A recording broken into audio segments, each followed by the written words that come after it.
Bienvenidos a su programa Contrapunto Liberal, el programa de opinión y análisis del Instituto Ecuatoriano de Economía Política. Para quienes aún no lo conocen, el Instituto Ecuatoriano de Economía Política es un centro de estudios privado independiente sin fines de lucro dedicado a promover las ideas liberales clásicas: libertad individual, mercados libres, gobiernos limitados, propiedad privada y, por supuesto, Estado de Derecho. Mi nombre es Natalie Arias y en este programa tendremos dos secciones, como siempre, por supuesto. Primero, analizando la coyuntura importante, pero no dejando de lado esos temas que realmente nos explican por qué Ecuador aún no es una sociedad libre y próspera. Así que pasamos inmediatamente con nuestro primer invitado.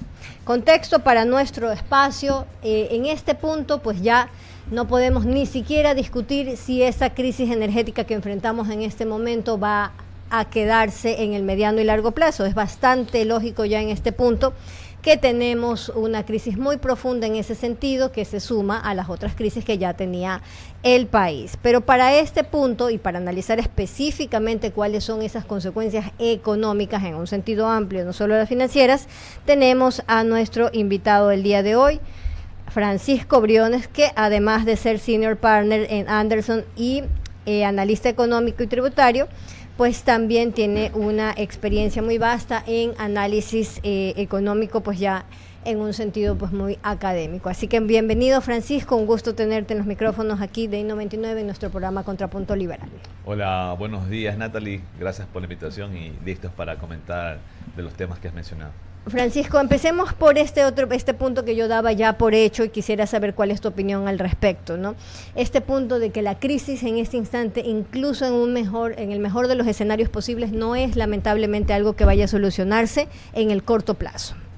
De acuerdo, el Ecuador tiene una crisis o vive un momento económico complejo que viene agravado por varios temas que son, digamos, fuera de la economía. Por un lado, el tema de la seguridad, que no es un tema que tiene que ver netamente con lo económico, sino más bien con la ciudadanía, con el estar bien, con la protección ciudadana, la protección a los negocios, la protección a las inversiones. Sabemos cuál es la coyuntura de eso de allí, un problema que además es agravado por una corriente, o digámoslo así, un mercado negro externo, multimillonario y con grandes recursos. Y luego tenemos el tema más coyuntural del momento, que es el tema, sin lugar a dudas, el tema energético. Y finalmente allí viene el tema que sí tiene que ver quizás más con las decisiones de gobierno, y es este lastre y todavía que arrastramos nosotros, este peso de la administración pública excesivamente, digamos, mala que tuvimos en los últimos años, ¿verdad? Que lo que ha provocado es que no se resuelva este asunto y que los ciudadanos, las personas, los agentes económicos todavía tengamos que seguir cargando con esta pesada mochila que nos dejó aquella época en la cual nos gastamos no solamente, y ahorita es evidente, los recursos que hubo en esa época del boom petrolero, me refiero entre el año 2010, 2020. O sea, el 15 que explotó. Correcto, y luego vemos que nos gastamos también por lo menos los recursos de los siguientes 20 años, por eso es que estamos como estamos, ¿verdad? Entonces, tratando todavía de ver cómo resolvemos. Todo eso de allí afecta sin lugar a dudas al bolsillo de los ciudadanos. Quizás el tema de la seguridad y energético se siente más directamente. El tema fiscal o de la administración pública, todavía creo que la ciudadanía en general demora en entenderlo, demora en observarlo, demora en sentir su peso, sobre todo porque no es algo que le afecta quizás directamente, sino a través de otros mecanismos. Hablemos un poco más de esta parte macro que tú has mencionado en este instante, esto que describes como del deterioro sistemático de las finanzas públicas. Traducido a lenguaje llano, o sea, no solo nos tomamos todo lo que había, sino que nos bebimos hasta lo de los floreros, ¿no? Hasta el agua de los floreros, comprometiendo, en este caso, recursos que no son ni siquiera nuestros, sino de las siguientes generaciones, ¿no? Traducido, esto es deuda incluso para pagar ahorita sueldos. Correcto, entonces siempre se decía, ¿no? Y se rumoraba y se hablaba desde estos espacios y demás, del temas también los temas políticos, se hablaba de que había un gasto excesivo y un gasto elevado, ¿no? Y que había una farra, una suerte de farra de los recursos públicos, ¿no? Había el petróleo que estaba a $100 o incluso llegó un poquito más, y que significó muchos recursos para el Estado. Hubo también un gran endeudamiento, y nunca se previsionó nada, nunca se dijo, oye, quizás, ¿qué pasaría si el día de mañana el precio del petróleo se cae? ¿Qué pasaría si el día de mañana no podemos endeudarnos? ¿Qué pasaría si el día de mañana la economía se pone compleja y la recaudación de impuestos no es como uno quisiera, ¿no? Nunca se pensó en ese escenario. Y creo que las familias a veces sí lo piensan, pero luego cuando está el gobierno, el poder político no lo piensa tanto. Y como no se pensó en eso, no solo que se consumió todos esos recursos que hubo en ese momento, lo cual fue de gran volumen, sino que además se anticipó y se trajo, digamos, hacia el presente muchos de los flujos futuros, muchos de los recursos que quizás pensábamos que los siguientes gobiernos, las siguientes generaciones, las siguientes administraciones iban a seguir cobrando el petróleo a $100 y eso no ha pasado. Y pensamos que los siguientes gobiernos iban a seguir cobrando grandes cantidades de impuestos porque la economía iba a crecer brutalmente y eso no ha pasado. Y pensamos que los siguientes gobiernos iban a seguir teniendo una capacidad de endeudamiento para poder seguir sosteniendo el gasto del Estado y eso no ha pasado. Entonces, ¿qué viene después de eso? Bueno, digamos el chuchaqui, ¿no? Entonces, el problema está en que, bueno, ¿desde cuándo estamos con chuchaqui? Pues porque ha sido bastante extenso porque ya. Ha sido bastante largo. Agarró domingo, lunes, martes, miércoles. Entonces la pregunta de la ciudadanía ya empieza también a cuestionar aquello de ahí. Entonces, es un círculo complejo digamos, del cual salirse. Entonces, pero vemos que no solamente terminó la historia ahí, sino que ahora en esta coyuntura el tema de la seguridad, el tema de la energía nos ha complicado todavía más. Para quienes se están sumando a nuestra transmisión, nos encontramos hablando de las consecuencias económicas de la crisis energética con Francisco Briones en términos de farras y resacas, para que podamos entendernos en estas expresiones. Pero aparte de esto que tú has mencionado, en ese sentido, no muchos podrían decir en este punto, bueno, era imposible saber que tendríamos un escenario de tormenta perfecta del tipo pandemia, crisis económica y de salud, pues en un solo episodio, que después de eso tendríamos una crisis de seguridad aquí en Ecuador, particularmente a raíz justamente de la caída de los precios de petróleo, o paralelamente podríamos decir también hasta un terremoto, pues, o sea, una cuestión que digamos es verdad que es poco probable y que a nosotros se nos ha configurado en este momento, pero para eso eran los ahorros, pues supuestamente, ¿no? Que en Ecuador sencillamente no existen.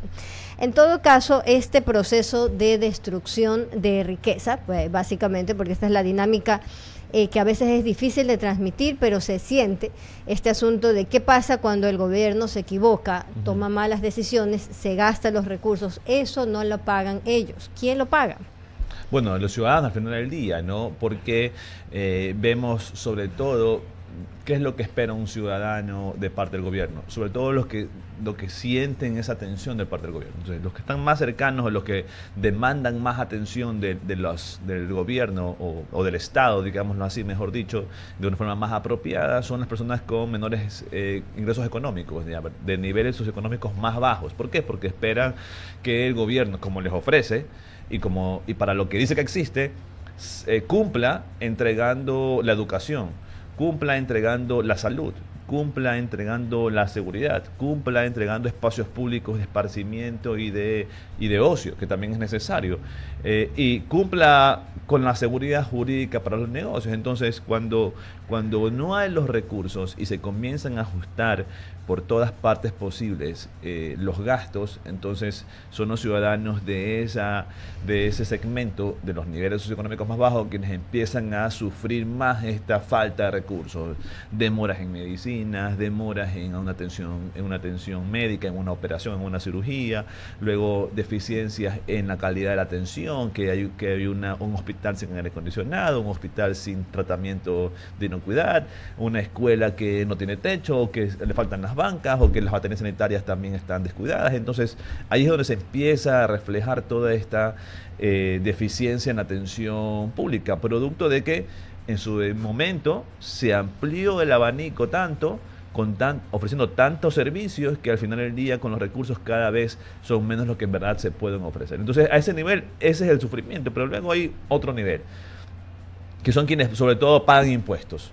Porque al final del día eso es lo que es un Estado, ¿no? Cobrarles a unos los impuestos, sacar de un lado el dinero para luego utilizarlos o mal utilizarlos en otros, en los más necesitados. Entonces los que pagan los impuestos y los que son los más, digamos, los que contribuyen desde esa perspectiva a la sociedad, más bien, entonces, ¿qué están esperando de sus recursos? Oye, ya que me cobran los impuestos, número uno, reglas claras. Y ya que me estás sacando plata, demuéstrame que vas a usar bien esa plata.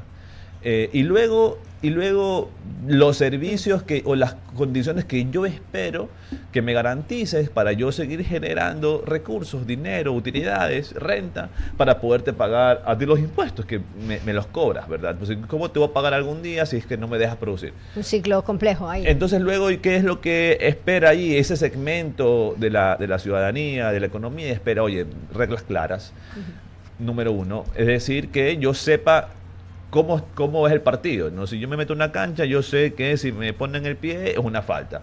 Y no que va a ser una trampa. ¿Ya? Así que si alguien mete la mano, vas a pitar la mano. Y que no es que vas a hacerte el ciego. Pero si no me garantizas eso, ya es complejo. Y luego dices, oye, pero además quiero seguridad jurídica, que es lo que se denomina, que es estabilidad en las leyes, que quiere decir, oye, no es que yo entro en la cancha tú diciéndome que me vas a pitar una falta o me vas a pitar una mano cuando haya que hacerlo, pero en medio del partido me dices, oye, ahora todo vale. Juega con el brazo, con la mano, con bar, sin bar, con la nariz, con el pie, con el codo, con todo, y todo vale. Y luego, al final del partido me dices, ya nada vale. Ya si tocas el balón con un dedo del pie, está mal. Eso entonces ya es esquizofrenia jurídica en vez de estabilidad. Eso es lo que la gente y lo que se habla, oye, seguridad jurídica. Entonces, cuando no me das eso, entonces, ¿qué es lo que se espera por parte de los agentes económicos más productivos, digámoslo de esta forma? Entonces, tienes una mezcla de varios problemas. No me garantizas que se pueda seguir produciendo en el país para poder seguir pagando los impuestos, y luego esos recursos que los usas no te alcanzan y no le puedes garantizar a la gente todo lo que tienes que garantizarle. Peor aún, no nos hemos metido a hablar todavía de el mal uso de los recursos y la corrupción, que es otro problema. Que de hecho daría para un programa completo. Francisco, yo quisiera que aterrizáramos ya después de esta panorámica que hemos hecho sobre la situación y por qué hemos llegado a este punto, ¿no? Que de por sí la crisis, incluso en el mejor de los escenarios, nos tendría bastante complicados, pero la crisis la energética específicamente, viene a presentarse en una situación de crisis tras crisis, ¿no? Una sucesión de problemas que ha tenido el país en ese sentido. Llegando al punto este año de tener crecimiento cero. Eso sí es más o menos novedoso, porque habíamos tenido crecimientos muy bajitos, básicamente pues en este caso procesos que no nos ayudaban a salir de la pobreza o en general a generar riqueza en términos más amplios. Pero ahora tenemos un proceso de destrucción de riqueza que ha llegado al crecimiento cero. Este año hemos todos perdido y estamos todos más pobres. Entonces, ese proceso específicamente, quisiera tu comentario ahí al respecto, porque tú has dicho en este instante, bueno, has traducido en ideas que nosotros aquí planteamos frecuentemente ya a un escenario en el que se afecta el individuo, ¿no? Pero este punto de aquí, quisiera que aprovecháramos estos últimos minutos para desarrollarlo, ¿no? ¿Qué representa esto de tener crecimiento cero? Mira, yo creo que ahí hay que empezar citando algo, ¿no? Por naturaleza humana, todas las personas siempre queremos más. ¿Ya? Te planteas una meta y dices, bueno, este año quiero tener trabajo, porque digamos que parte del hecho de que no haya trabajo, ¿no?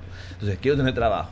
Luego que tienes el trabajo, y tienes tu salario, que los primeros meses o la primera semana te alegre, te emociona porque tienes trabajo y tienes un ingreso, versus haber tenido cero de ingreso por mucho tiempo probablemente.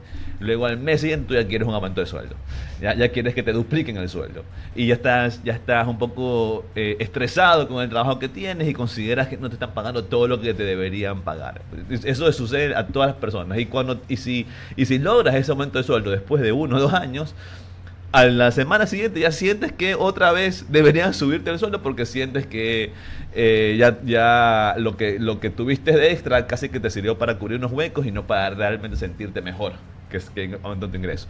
¿Por qué digo esto? Porque esa es la necesidad corriente del ser humano. Y digamos que no tenerlo ya te genera una incomodidad. Ahora pensemos en el otro extremo, en el cual no solamente que no te suben el sueldo y no aumenta tu ingreso, sino que tu ingreso va disminuyendo y vas perdiendo poder adquisitivo, te cansa para menos, tienes que cambiar tus hábitos, sabes que ya no consumamos tales tipo de cosas, ya consumen menos de otras, cambiemos de residencia, cambiemos a los niños de escuela, en lugar de tener 2 comidas tengamos una, y en lugar de desayunar un día, desayunemos saltándonos un día, entonces ya se vuelve compleja la situación. Y estoy hablando podría sonar ejemplos los extremos, lo que estoy diciendo, pero son decisiones que pasan en el día a día en la familia ecuatoriana, ¿verdad? De decidir, oye, estiremos la cena del día anterior hasta la cena del día siguiente, en algunos casos. Entonces, sí es una situación compleja la que vive el Ecuador, y eso desencadena, no solamente estamos hablando de lo económico, pero desencadena en todos los temas sociales, ¿no?